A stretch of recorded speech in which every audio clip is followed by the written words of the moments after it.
Hello dear students.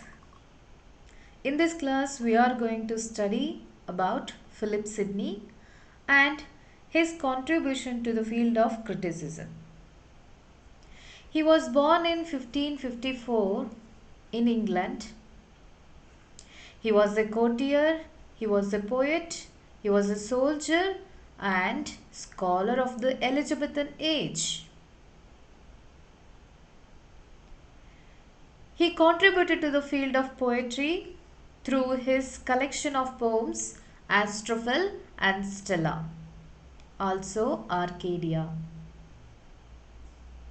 He was famous for his critical treatise, that is, an apology for poetry.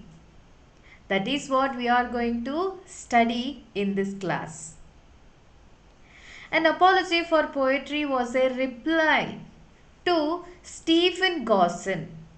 Stephen Gosson was his contemporary poet as well as a writer, and he was a Puritan who hates entertainment or poets.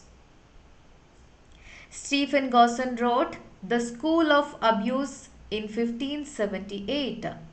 He dedicated this work to Sidney without his knowledge.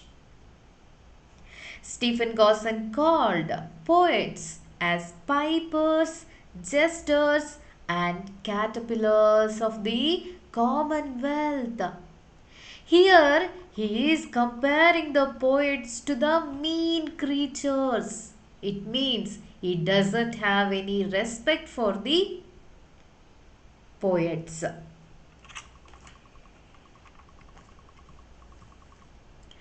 He said even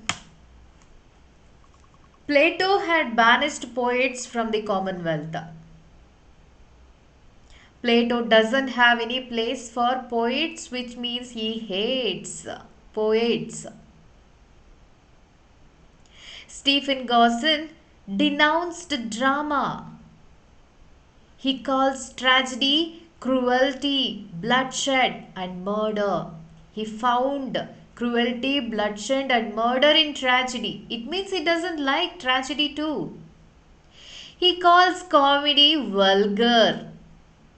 It causes weakens.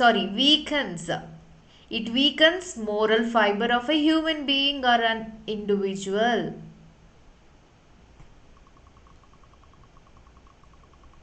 As a Puritan, he hates poets. He hates entertainments. He hates drama. He hates poems. At that time, Philip Sidney, as a reply to his criticism, he wrote an apology for poetry as a reply. Let's see the background of this critical treatise, An Apology for Poetry. Why did he write? What was the context at that time? In the 16th century, there was a need for a proper understanding of the nature and function of poetry. And the writers were widely felt the need. They wanted to know the real feature of a poem, the real nature of a poem, how a poem functions. That is what the writers or the readers wanted to know during 16th century. It means his contemporary writers. They wanted to know the true nature of poetry. It means before that, there was a fall of Constantinople, as you all know, 1453. At that time, all the scholars from Constantinople spread across the western countries.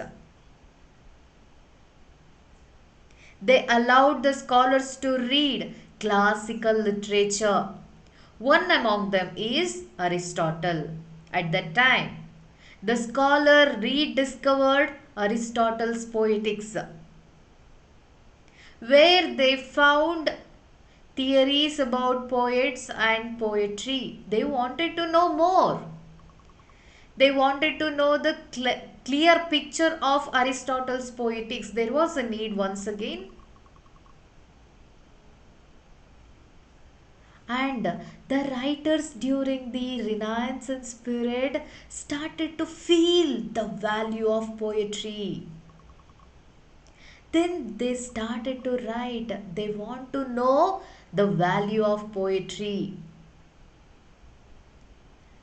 As an inspiration, Philip Sidney wrote a treatise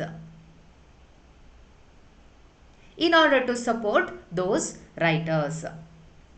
During the Renaissance, poetry came under suspicion from certain Puritans like Stephen Gosson and others who considered it immoral, frivolous and corrupting.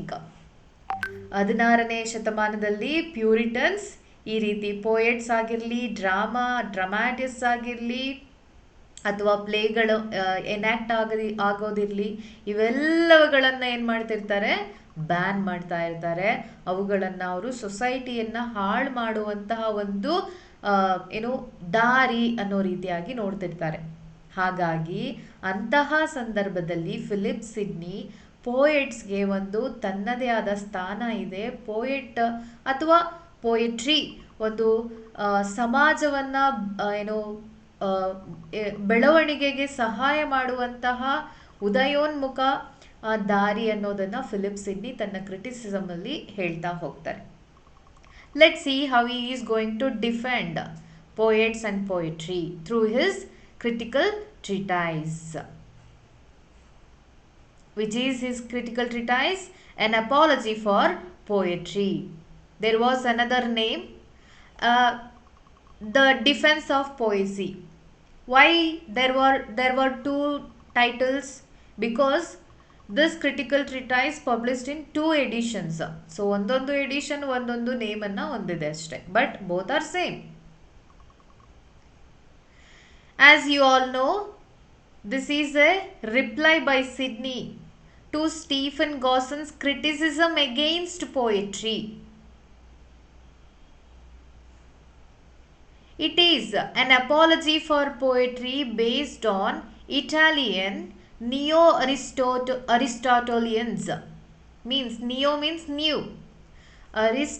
Aristotle poetics ಅನ್ನು ಇಟ್ಕೊಂಡು ಹೊಸದಾಗಿ ಬರಿತಾ ಇರುವಂತಹ writers ಆಗಿರ್ಬೋದು. Neo ಅನ್ನೋ ಅರ್ಥ ಬರುತ್ತೆ ಅದಕ್ಕೆ. Based on Italian neo Aristotelians. Who are they? Minturno, Scaliger, Castelvetro. So ಈ 3 ಜನ ರೈಟರ್ಸ್ ಬರೆದಿರುವಂತಹ ವರ್ಕ್ಸ್ನ ಬೇಸ್ ಆಗಿ ಅವರು ಆನ್ ಅಪಾಲಜಿ ಫಾರ್ ಪೋಯೆಟ್ರಿಯನ್ನು ಬರೆದಿರುವಂಥದ್ದು. An apology for poetry divided into 5 divisions. It has an introduction too. Okay, in introduction he is discussing about Gian Pietro Pugliano or Giovanni Pietro Pugliano, an Italian master of horsemanship. The first part, named as Exordium, here he talks about how he is discussing about the antiquity and universality of poetry. In the second part, narration and also kinds of poetry and their usefulness. In the third part, he is discussing, or there was a discussion of the current objections against poetry. Current objections, it doesn't mean 21st century, but his time. Current means. So, to all those objections, Sidney's reply we can see in third part. Fourth part consists discussion of the state of contemporary English poetry and drama, its objections to tragic comedy and violation of the 3 unities, Aristotle's 3 unities. In the fifth part, there is a remark on style, diction, and versification. Like this, he has divided an apology for poetry into 5 divisions. Let's see how he goes on defending poetry and poets through his treatise, An Apology for Poetry. So let's begin with introduction. What is there in his introduction? Sidney begins with a witty anecdote.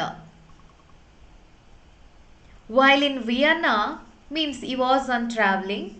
While in Vienna, that is the name of a place, he learned horsemanship from the Italian riding master. Who is that?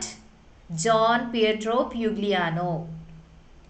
Pugliano praised horses and the art of riding so enthusiastically that he almost persuaded, means who is he? Pietro Pugliano almost persuaded Sidney to think there was no delight upon earth comparable to it. It means horse riding. ಅಷ್ಟು ಚೆನ್ನಾಗಿ ತುಂಬ enthusiastic ಆಗಿ ಹಾರ್ಸನ್ನು ಯಾವ ರೀತಿಯಾಗಿ ride ಮಾಡೋ ಅನ್ನೋ ಕಲೆ ಇದೆಯಲ್ಲ ಅದನ್ನು ಅವನು ಹೊಗಳ್ತಾ ಹೋಗ್ತಾನೆ. And Sidney influenced by Pietro Pugliano. Pugliano exaggerated the nobility of horsemanship. In this introduction, by telling the story, Sidney prepares readers for his own passionate defense of poetry. Just as Pugliano exaggerated the nobility of horsemanship, Sidney will glorify poetry but with a stronger justification in An Apology for Poetry. He wants to exaggerate about the poetry just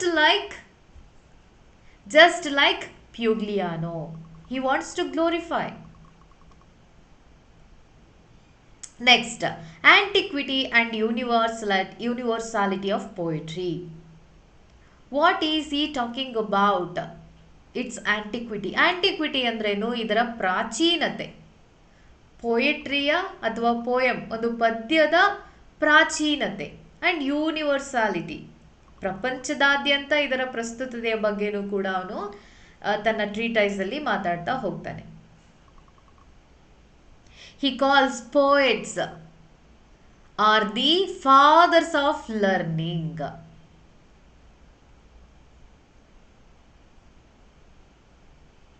And philosophers and historians appeared as poets in the beginning. It means from the beginning itself, who are the writers presenting their thoughts, their history through poetry only. And he has given examples, Homer and Virgil. Greco-Roman poets, Homer and Virgil. And he calls it first light giver to ignorance.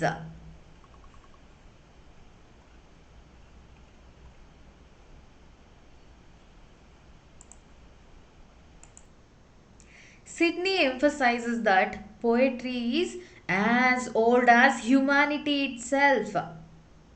ಮನುಷ್ಯ ಯಾವಾಗಿಂದ ಬೆಳೆದು ನಾಗರಿಕತೆ ಅನ್ನೋದು ಬೆಳೆಯೋಕೆ start ಆಯಿತೋ ಅಲ್ಲಿಂದಲೇ ಈ poetry ಅನ್ನೋದು ಹುಟ್ಕೊಂಡಿದೆ, ಅಲ್ಲಿಂದಲೇ ಪೋಯೆಟ್ಸ್ ಅನ್ನೋರು ಹುಟ್ಕೊಂಡಿದ್ದಾರೆ. ಫಾರ್ ಎಕ್ಸಾಂಪಲ್, ನಮ್ಮ ಅಜ್ಜಿ ಮುತ್ತಾತ ಇವ್ರುಗಳೇ ಇರ್ಬೋದು, ಅವರ ಕಾಲಕ್ಕೆ ಜಾನಪದ ಗೀತೆಗಳನ್ನು ಹಾಡ್ತಾ ಇದ್ರು, ಜಾನಪದ ಗೀತೆಗಳ ಮೂಲಕ ಕಥೆಗಳನ್ನು ಸೃಷ್ಟಿಸ್ತಾ ಇದ್ರು. ಅಂದರೆ ಕಥೆಗಳೆಲ್ಲವೂ ಕೂಡ ಅಥವಾ ಇತಿಹಾಸವೂ ಕೂಡ ಪದ್ಯದ ರೂಪದಲ್ಲಿ ಬೆಳಕಿಗೆ ಬಂದಿದೆ. It means it is as old as humanity it self. He argued that Before the invention of history or philosophy, people told stories, fables, and myths to explain nature, human behavior, and morals. ಪದ್ಯಗಳ ಮೂಲಕ, fables ಗಾದೆಗಳನ್ನಾಗಲಿ ಅಥವಾ ಕತೆಗಳನ್ನಾಗಲಿ, ಕಟ್ಟುಕತೆಗಳನ್ನಾಗಲಿ, ಪ್ರಕೃತಿಯ ಬಗ್ಗೆ, human ಅಂದರೆ ಮನುಷ್ಯನ behaviour ಬಗ್ಗೆ, ನೈತಿಕತೆಗಳ ಬಗ್ಗೆ ಪದ್ಯಗಳ ಮೂಲಕ ಮಕ್ಕಳಿಗೆ ಕಲಿಸ್ಕೊಡ್ತಾ ಇದ್ರು. If you go through the history of poetry, if you go through the history of human beings, you will come to know. It is as old as human being himself or herself. So, poetry is therefore the earliest form of human expression, originating from imagination and instinct rather than formal study. Philosophy, history ಇವುಗಳನ್ನು formal ಆಗಿ study ಮಾಡಿ ಬರೆಯುವಂಥದ್ದೋ ಓದುವಂಥದ್ದೋ ಮತ್ತೊಂದು ಆಗುತ್ತೆ. ಆದರೆ ಪದ್ಯಗಳು ಹಾಗಲ್ಲ. ಒಬ್ಬ ಕವಿ ಹೇಗೆ ಉಟ್ಕೊಳ್ತಾನೆ, ಅವನ ಕ್ರಿಯೇಟಿವ್ ಇಮ್ಯಾಜಿನೇಷನಿಂದ ತನಗೆ ಹೇಗೆ ಬರುತ್ತೋ ಏನು ಬರುತ್ತೋ ಅದನ್ನು ಹೇಳ್ತಾ ಹೋಗ್ತಾನೆ ಬೇರೆ ಬೇರೆ ರೂಪದಲ್ಲಿ. ಅದಕ್ಕೆ ಇವನು ಬೆಸ್ಟ್ ಎಕ್ಸಾಂಪಲ್ಸನ್ನು ಗ್ರೀಕೋ ರೋಮನ್ ಪೋಯಿಟ್ಸ್ಗಳನ್ನು ತಗೊಂಡಿದ್ದಾನೆ, ಹೋಮರ್ ಆ್ಯಂಡ್ ವರ್ಜಿಲ್. ಹಾಗಾದರೆ ಯೂನಿವರ್ಸಾಲಿಟಿ ಅಂದರೆ ಏನು? Sidney claimed that poetry is universal and appealing to all humans across times and cultures. Poetry exists across the world. Right? ಭಾರತದಲ್ಲಾಗಿರಲಿ, ಅಮೇರಿಕದಲ್ಲಾಗಿರಲಿ, ಇಂಗ್ಲೆಂಡಲ್ಲಾಗಿರಲಿ, ರಷ್ಯಾದಲ್ಲಾಗಿರಲಿ, ಚೀನಾದಲ್ಲಾಗಿರಲಿ, wherever the human being is living, poetry also exists. Right? So ಎಲ್ಲ ಪ್ರಪಂಚದಾದ್ಯಂತ ಎಲ್ಲೆಲ್ಲಿಯೂ ಪೋಯಟ್ರಿಯ ಅಸ್ತಿತ್ವವನ್ನು ಪ್ರಸ್ತುತತೆಯನ್ನು ನಾವು ನೋಡಬಹುದು ಅಂತ ಇಲ್ಲಿ ತಮ್ಮ ಟ್ರೀಟೈಸಲ್ಲಿ ಫಿಲಿಪ್ ಸಿಡ್ನಿ ಡಿಫೆಂಡ್ ಮಾಡ್ಕೊಳ್ತಾ ಇದ್ದಾರೆ. Poetry is universal. The Greeks and Romans honored poetry. They used to respect poetry. They call poet as makar. Maker alla adu, makar. For while all other arts are tied to nature, the poet is not a slave to nature. He creates out of nature. ಪ್ರಕೃತಿಯನ್ನು ಬಳಸ್ಕೊಂಡು ತನ್ನದೇ ಆದಂತಹ ಒಂದು ಹೊಸದಾದಂಥ ಕಾವ್ಯವನ್ನು ಹುಟ್ಟಾಕ್ತಾನೆ ಕವಿಯಾದವನು. He doesn't explain each and everything. ಅಲ್ಲೊಂದು ಮರ ಇತ್ತು, ಇಲ್ಲೊಂದು ಮರ ಇತ್ತು, ಅಲ್ಲೊಂದು ಬೆಟ್ಟ ಇತ್ತು, ಇಷ್ಟು ಉದ್ದ ಇತ್ತು, ಇಷ್ಟು ಅಳತೆ ಇತ್ತು, ಅಲ್ಲಿ ಇವ್ರು ಬದುಕ್ತಾ ಇದ್ರು, ಈ ರೀತಿ ಇದ್ದದ್ದನ್ನೇ ಇದ್ದ ಹಾಗೆ ಬರೆಯಲ್ಲ. He is not a slave to nature, but he makes his own creative product out of nature. He is truly creative. The poet alone can fashion a perfect lover, a perfect friend, and a perfectly valiant man, even though there are not found in nature. He creates everything. From ancient Greek epics to Indian Vedas, from Roman odes to Hebrew psalms. They are odes ಅಂದರೆ psalms ಅಂದರೆ ಅವುಗಳು ಕೂಡ ಪದ್ಯದ ರೂಪದಲ್ಲೇ ಇರೋದು. Even Indian Vedas, Yajurveda, Rigveda, Atharvana Veda, Veda ಉಪನಿಷತ್ತುಗಳು ಕೂಡ ಪದ್ಯದ ರೂಪದಲ್ಲೇ ಇರೋದು. Ancient Greek epics, Homer's Iliad and Odyssey, Virgil's Aeneid, they are all epic poetries. It means every culture used poetry to preserve its highest truths. ಅಂದರೆ ಎಲ್ಲ ಕಡೆಯೂ ಪೋಯಟ್ರಿ ಅನ್ನೋದರ ಪ್ರಸ್ತುತತೆ, ಅದರ ಅಸ್ತಿತ್ವವನ್ನು ನಾವು ಕಾಣಬಹುದು ಅಂತ ಫಿಲಿಪ್ ಸಿಡ್ನಿ ಅವರು ಹೇಳ್ತಾ ಇದ್ದಾರೆ. If poetry has been honored by all civilizations from the beginning, then rejecting it now is ignorance, arrogance. ಕಾಲಾನುಕಾಲದಿಂದ ಪೋಯಟ್ರಿಯನ್ನು ರೆಸ್ಪೆಕ್ಟ್ ಮಾಡ್ತಾ ಅದನ್ನು ಸ್ವೀಕರಿಸ್ತಾ ಬಂದಿರುವಂಥ ನಾಗರಿಕತೆಗಳನ್ನು ಬಿಟ್ಟು ನಾವು ಇವತ್ತು ಪೋಯಟ್ರಿಯನ್ನು ರಿಜೆಕ್ಟ್ ಮಾಡ್ತೀವಿ ಅಂತ ಹೇಳಿದ್ರೆ that is arrogance, nothing but pride. And also it leads to ignorance. It is not a corrupting force as the Puritans thinking. Philip Sidney is defending the poetry. Puritans ಏನು ಹೇಳ್ತಾರೆ? ಪೋಯಟ್ರಿ ಅನೈತಿಕತೆಗೆ ಒಂದು ಮಾರ್ಗ ಅಂತ ಹೇಳ್ತಾರೆ. ಪೋಯಟ್ರಿಯನ್ನು ಓದೋದ್ರಿಂದ ಮನುಷ್ಯರು ತಮ್ಮ ಆಲೋಚನೆಯನ್ನು ಅಶುದ್ಧಗೊಳಿಸ್ಕೊಳ್ತಾರೆ. Because of that creativity, imagination. ಆದರೆ ಫಿಲಿಪ್ ಸಿಡ್ನಿ ಹೇಳ್ತಾರೆ it is not a corrupting force but rather a natural human means of teaching, delighting and preserving culture. It is teaching through its poetry. As you are studying so many literary piece of ಏನು poetry ಇರ್ಬೋದು, novel ಇರ್ಬೋದು, play ಇರ್ಬೋದು. For example through poem Avva, you will come to know the value of mother. Right? That teaches delighting.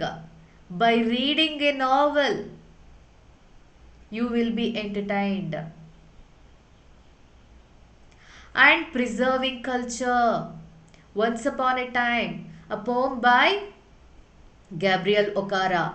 There he is recording the ancient, his past, how the past was precious, how the humankind was real.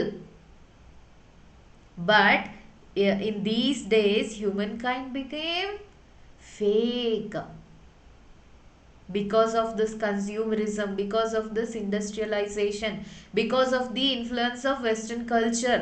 Like that, he is preserving. Things fall apart. For example, Chinua Achebe is preserving the culture and history of his community, Nigerian Igbo community. Right? So, ಎಲ್ಲ poetry ಇರ್ಬೋದು ಅಥವಾ ಬೇರೆ literary art ಇರ್ಬೋದು, it is preserving culture. Therefore, poetry is therefore an eternal and essential. ಇದೊಂದು ಶಾಶ್ವತವಾಗಿ ಮನುಷ್ಯನ ಜೊತೆಯಲ್ಲೇ ಹುಟ್ಟಿ ಬೆಳೆದು ಮುಂದೆ ಹೋಗುವಂಥದ್ದು. ಮನುಷ್ಯ ಸತ್ರು ಕೂಡ ಪೋಯಟ್ರಿ ಅನ್ನೋದು ಮುಂದೆ ನಡೀತಾನೆ ಇರುತ್ತೆ. It will pass on to generations and it is essential because it teaches, delights and preserves history, culture, whatever. ಹಾಗಾಗಿ poetry has antiquity and universal features. He is teaching as well as defending the poetry through his treatise An Apology for Poetry. He calls poet as makar. Means Greeks called the poet makar. This is not maker, this is makar. The poet is truly a makar. The poet is not a slave to nature but truly creative. I told you this already. He creates new things out of by using nature. ಪ್ರಕೃತಿಯನ್ನು ಬಳಸಿಕೊಂಡು ಹೊಸ ಹೊಸ ರೀತಿಯಾದಂತಹ ಕಾವ್ಯಗಳನ್ನು ಸೃಷ್ಟಿಸ್ತಾನೆ. For example Wordsworth, Keats, Shelley. See how they have created beautiful poetry. Nature world is brazen. The poets only deliver a golden. He says,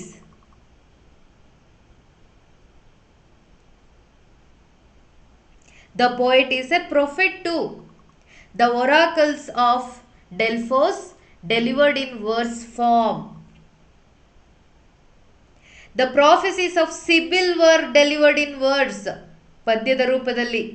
The songs in the Bible are nothing but songs. ಅಂದರೆ ಎಲ್ಲ ಕಡೆಯೂ poetry ಇದೆ ಅಂತ ಯಾರು ಹೇಳ್ತಾ ಇದ್ದಾರೆ? Philip Sidney. Thus, poetry is an art of imitation, speaking picture. Its end is to teach and delight. Finally, he concluded it with a definition of poetry. This is the definition of poetry according to Philip Sidney. See, I have given here. An art of imitation. What is poetry according to Philip Sidney? An art of imitation. A speaking picture with this end to teach and delight. Imitation here means not mere copying of nature, but creative remaking. Copy ಮಾಡೋದಲ್ಲ, ಕೇವಲ nature ಹೇಗಿದೆ ಅದೇ ರೀತಿಯಾಗಿ copy ಮಾಡೋದಲ್ಲ, ತನ್ನ creativity, ತನ್ನ imagination ಅನ್ನು ಬಳಸ್ಕೊಂಡು ಹೊಸ ರೀತಿಯಲ್ಲಿ ಪ್ರೆಸೆಂಟ್ ಮಾಡುವಂಥದ್ದು ಇಮಿಟೇಷನ್ ಆಗಿದೆ according to Philip Sidney. He takes Plato's idea of imitation here. Poetry is a speaking picture means what? It is vivid, concrete and memorable. If you read a poem, you will imagine the real world. Isn't it? ಓದ್ತಾನೆ ಒಂದು ಪೋಯಮನ್ನು ಓದ್ತಾ ನಮ್ಮದೇ ಆದ ಹೊಸ ಜಗತ್ತನ್ನೇ ಸೃಷ್ಟಿಸ್ಕೊಳ್ತೀವಿ. ಪೋಯಟ್ರಿಯನ್ನು ಓದ್ತಾ ಇದ್ರೆ ನಿಜವಾಗ್ಲೂ ಇದೆಯೇನೋ, ನಿಜವಾಗ್ಲೂ ಇದು ನಡೀತಾ ಇದೆಯೇನೋ ಅನ್ನೋಷ್ಟು ಸುಂದರವಾಗಿ ಅದು ತೋರಿಸುತ್ತೆ. For example, any songs in movies ಅಲ್ವಾ, ಹಾಡನ್ನು ಕೇಳ್ತಾ ಅದರಲ್ಲೇ ತಲ್ಲೀನರಾಗಿ ಹೋಗ್ತೀವಿ. That is what speaking picture. Its purpose is both instruction, means teaching virtue, and delight, pleasing the imagination. ಓದುಗರಿಗೆ ಖುಷಿ ಕೊಡೋದು ಕೂಡ ಇದರ ಕಾರ್ಯ ಆಗಿರುತ್ತೆ. ಕೇವಲ ಅದು ಪಾಠ ಪ್ರವಚನಗಳನ್ನು ಮಾತ್ರ ಹೇಳಿ ನೈತಿಕತೆಯನ್ನು ಕಲಿಸ್ತಾ ಇಲ್ಲ. ಅವುಗಳನ್ನು ಕಲಿಸೋದ್ರ ಜೊತೆಗೆ it is entertaining the readers. It is delighting the readers, pleasing the imagination. It gives work to our imagination.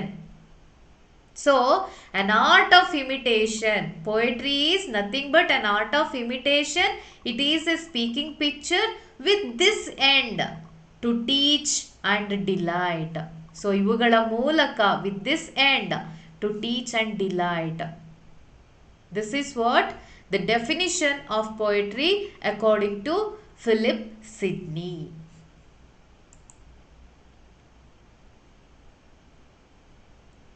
So in the last slide we read, it gives golden world instead of brazen, what to say that, world is, nature world is brazen. The poets only deliver a golden. Unlike the historian who records what happened, ಇತಿಹಾಸದಲ್ಲಿ ಏನೇನು ನಡೆದಿರುತ್ತೋ ಅದನ್ನು ಇದ್ದ ಹಾಗೇನೆ ಬರೆದಿರ್ತಾರೆ ಇತಿಹಾಸಕಾರರು.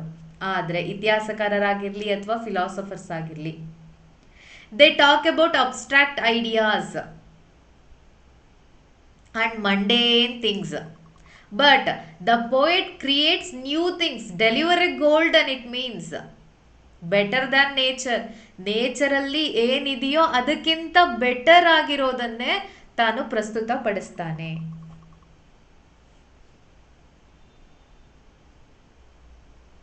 For example, S.T. Coleridge. If you read S.T. Coleridge, you will come to understand.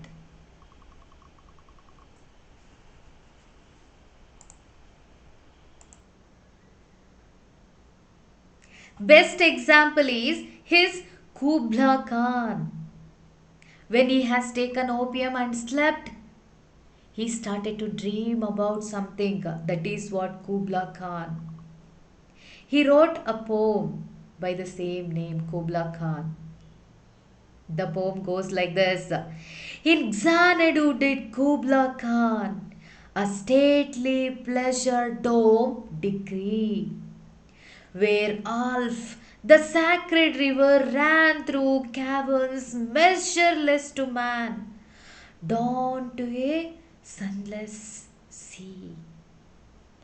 So twice 5 miles of fertile ground with walls and towers were girdled round. And there were gardens bright with cynostrils, where blossomed many an incense bearing tree. And here were forests ancient as the hills, enfolding sunny spots of greenery. Through his imaginative picturizing, you can imagine. There is a pleasure dome. There is a river runs towards sunless sea, means dark sea. Alf ಅನ್ನೋ river run ಇದ್ರ ಪಕ್ಕ dome ಪಕ್ಕ ಜುಳು ಜುಳು ಜುಳು ಅಂತ ಹರ್ಕೊಂಡು ಹೋಗ್ತಾ ಇದೆ. Like, let me stop here. Just like that, poetry gives you exact, more than exact picture. ಪ್ರಕೃತಿಯಲ್ಲಿ ಏನಿದೆಯೋ ಅದಕ್ಕಿಂತ ಹೆಚ್ಚಾಗೇನೆ ನಮಗೆ ಕೊಡುತ್ತೆ. That is what deliver a golden. Next, is defending it's superiority over philosophy and history.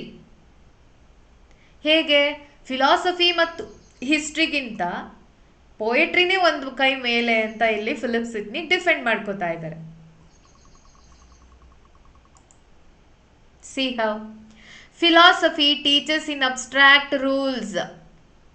For example, be just, be brave, which many people find difficult to grasp. People don't able to understand. ಅರ್ಥನೇ ಆಗಲ್ಲ. ಫಿಲಾಸಫಿನ ಎಷ್ಟಾದರೂ ಹೇಳ್ತಾ ಇರಲಿ, people don't understand that easily. That is what abstract idea, philosophy. History presents concrete examples, but is tied to facts.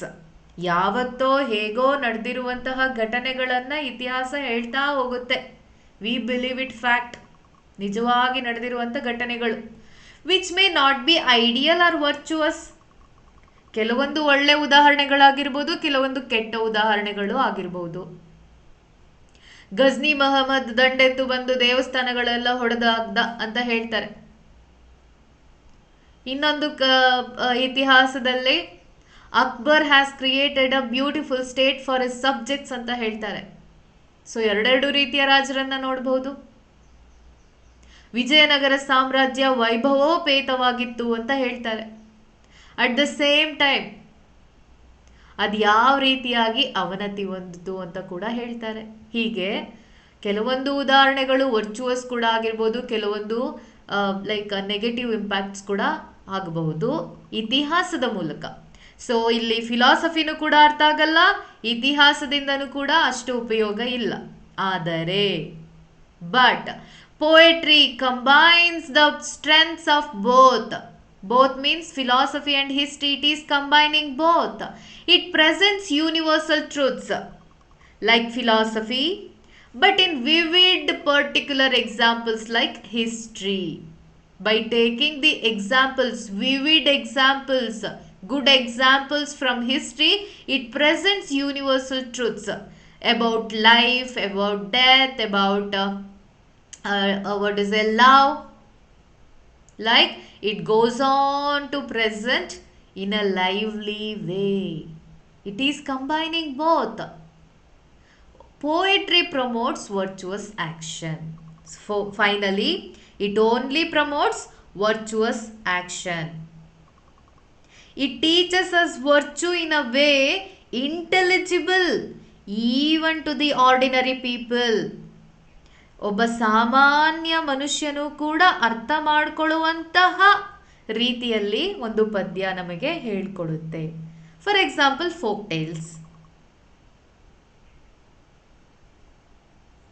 Okay, this is how Philip Sidney is defending poetry as superior rather than philosophy and history. Next, he also presents kinds of poetry and he classified into 3 divisions. See which are those? First one, divine or religious poetry. Next, philosophical or informative poetry. Third one, the right or true or creative poetry, which is he is defending and he is promoting. Divine poetry or religious poetry is based on sacred subjects like God and Goddess, the Psalms, Vedas, Upanishads. These religious poetry praising gods. Then philosophical or informative poetry are dealing with moral, ethical or philosophical matters. They deal with knowledge of philosophy, history, astronomy and etc. But the right kind of poetry, the true kind of poetry or creative poetry, which are those epic, comic, satiric, pastoral, tragic and other noble forms that inspire men toward virtue. And he promotes right kind of poetry.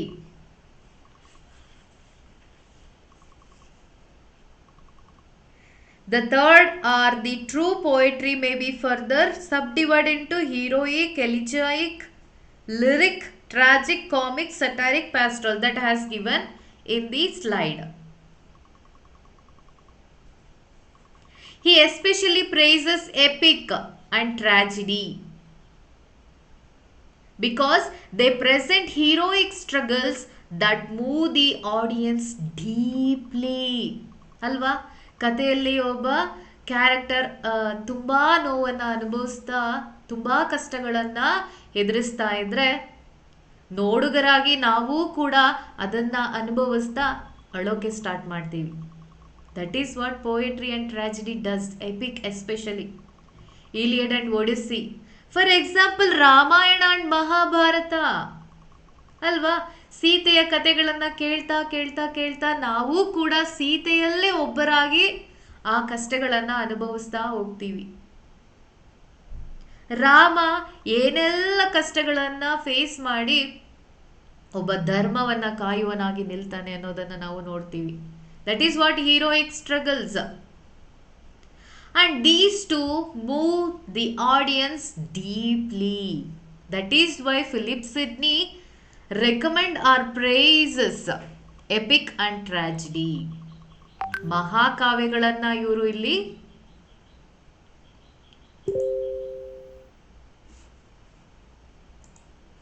Promote ಮಾಡ್ತಾ ಇದ್ದಾರೆ. Okay, next the nature and functions of poetry. The nature and functions of poetry and their usefulness. Nature and functions means usefulness of poetry. The ultimate aim of poetry is to teach morality. We have studied that already, alva? Poetry ಮೂಲಕ ಒಂದು ಮೊರಾಲಿಟಿಯನ್ನು teach ಮಾಡ್ತೀವಿ. Poetry is superior to all other branches of learning. For example history and philosophy ಅವುಗಳಿಗಿಂತ ಒಂದು ಕೈ ಮೇಲೆ ಅಂತ Philip Sidney already prove ಮಾಡಿದ್ದಾರೆ. Poetry serves the end of all learning. ಎಲ್ಲ ರೀತಿಯಾದಂತಹ ಕಲಿಕೆಗಳಿಗೆ ಪೋಯಿಟ್ರಿ ಸಪೋರ್ಟಿವ್ ಆಗಿ ನಿಂತ್ಕೊಳ್ಳುತ್ತೆ. Its function is delightful instructions. It delights the readers. It entertains the readers in various ways. Sidney says meter and rhythm are not essential to poetry. There is no need. That is not compulsory, but desirable.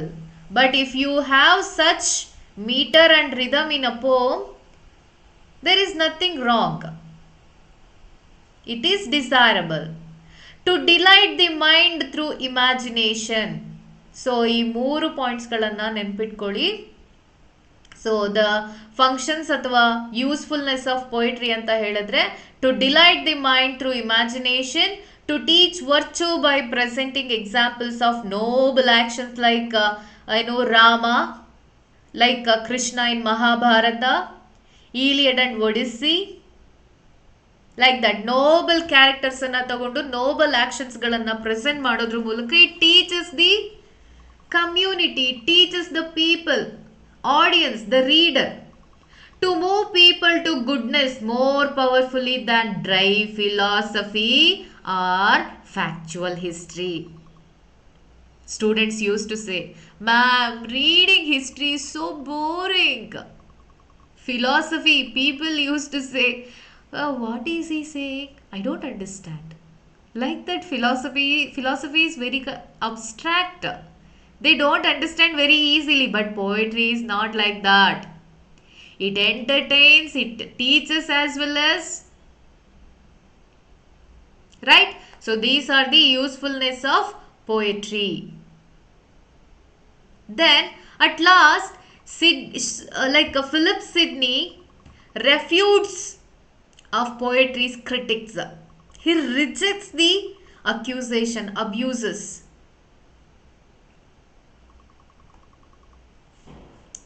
So these are the charges. Against that, Sidney is replying to these charges. Enadu charges? Poetry is a waste of time. Who is saying this? Puritan is saying this at Sidney's time. To that, Sidney is replying, poetry delights and educates at once. The poet does not claim truth like the historian. Historian ಹೇಳ್ತಾನೆ, ಈ ಕಾಲಘಟ್ಟದಲ್ಲಿ ಈ ರಾಜ ಇದೇ ರೀತಿಯಾಗಿ ನಡ್ಕೊಂಡಿದ್ದ, ಇದೇ ರೀತಿಯಾಗಿ ಆ ಘಟನೆ ನಡೆದಿದೆ. ಜಲಿಯನ್ ವಾಲಾಬಾಗ್ ಘಟನೆಯನ್ನ ಹೇಳ್ತಾ ಹೋಗ್ತಾನೆ ಇತಿಹಾಸಕಾರ. He claims the fact. Okay? So he claims the truth. ಅಲ್ವಾ, ಇದು ನಡೀತು ಅಂತ ಹಿಸ್ಟೋರಿಯನ್ ಕ್ಲೈಮ್ ಮಾಡ್ತಾನೆ, but poet doesn't do that. He creates creative work, art. Poetry never affirms and therefore cannot lie. ನಾನು ಸತ್ಯವನ್ನೇ ಹೇಳ್ತಾ ಇದ್ದೀನಿ ಅಂತ ಪೋಯೆಟ್ ಹೇಳ್ತಾ ಇಲ್ಲ ಅಂದಮೇಲೆ ಅಲ್ಲಿ ಸುಳ್ಳು ಅನ್ನೋದು ಹೇಗೆ ಬರುತ್ತೆ ಅಲ್ವಾ? So it is not a waste of time. It conveys imaginative truth. ಈ ರೀತಿ ಇರಬಹುದೇನೋ ಅನ್ನೋ ಒಂದು ಇಮ್ಯಾಜಿನೇಷನ್ ಅನ್ನು ನಮಗೆ ಯಾವ್ದು ಕೊಡುತ್ತೆ? ಪೋಯೆಟ್ರಿ ಕೊಡುತ್ತೆ.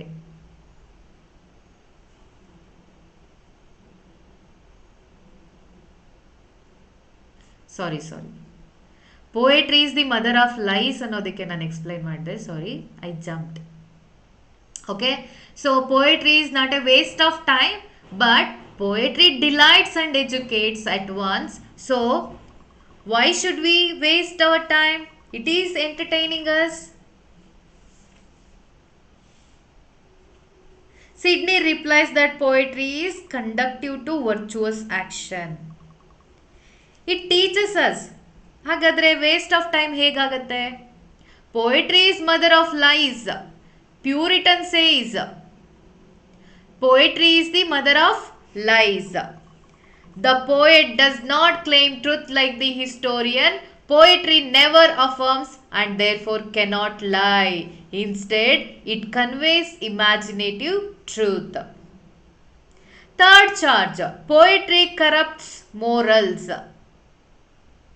For that, Sidney replies, wicked men may misuse poetry, but poetry itself promotes virtue by praising goodness and condemning vice. ಯಾವುದೋ ಕಳಪೆಯಾದಂತಹ ಒಬ್ಬ ಚೆನ್ನಾಗಿಲ್ದಿರೋದಂಥ ಒಂದು ಪೋಯೆಟ್ರಿ ಫಾರ್ಮನ್ನು ಯೂಸ್ ಮಾಡಿಕೊಂಡು ಪ್ರೆಸೆಂಟ್ ಮಾಡ್ತಾ ಇದ್ದಾನೆ ಅಂತ ಅಂದ ಮಾತ್ರಕ್ಕೆ poetry itself is not corrupt. ಅಲ್ವಾ?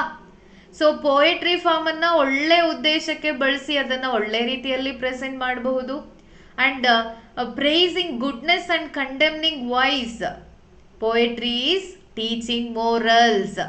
ಹಾಗಾಗಿ poetry doesn't corrupt morals, doesn't corrupt humanity. That is how Sidney is defending. Next, Plato banished poets from his republic. That is what Stephen Gosson condemned poets like that, right? Plato ಅಂತ ದೊಡ್ಡ writer ಏನೇ ಏನು ಮಾಡಿದ್ದಾರೆ, ಪೋಯಟ್ಸನ್ನು ಬ್ಯಾನಿಷ್ ಮಾಡಿದ್ದಾರೆ ತಮ್ಮ republic ಇಂದ. ಆದರೆ Sidney is defending against that. See, Plato objected only to corrupt poets like this wicked men who misrepresented the gods. In fact, Plato himself used poetic devices in his dialogues, providing his appreciation of poetry. He means Plato had banished poets from his ideal commonwealth. That is what Stephen Gosson condemned poets just like that. But Sidney replies that Plato was not against poetry but the abuse of it. ಅದನ್ನು ಬೇರೆ ಕೆಟ್ಟ ರೀತಿಯಲ್ಲಿ ಬಳಸ್ಕೊಳ್ಳುವಂತಹ wicked men ಇದಾರಲ್ಲ, ಅವರನ್ನ Plato ಬ್ಯಾನಿಷ್ ಮಾಡಿದ್ದು. He points out that Plato held poets in high esteem and regarded them as, actually Plato calls them a light and winged and holy thing. They are a light. Poetry is a light. Poet is a light and a holy thing. Like that, he kept poets in high esteem. Moreover, Plato himself was born poet. Then how does he kept the poets out of his republic, commonwealth? ಅಲ್ವಾ? ಹಾಗಾಗಿ Plato ಬ್ಯಾನಿಷ್ ಮಾಡಿದ್ದು ಕೆಟ್ಟ poets ಅನ್ನ ಮಾತ್ರ ಅಂತ ಯಾರು Sydney ಇಲ್ಲಿ defend ಮಾಡ್ಕೊಳ್ತಾ ಇದ್ದಾರೆ. Yes, thank you so much my dear friends. This is how Philip Sidney defended the condemnation, defended poetry against the condemnation by the Puritans at his time. This is how he is defending poetry throughout an apology for poetry.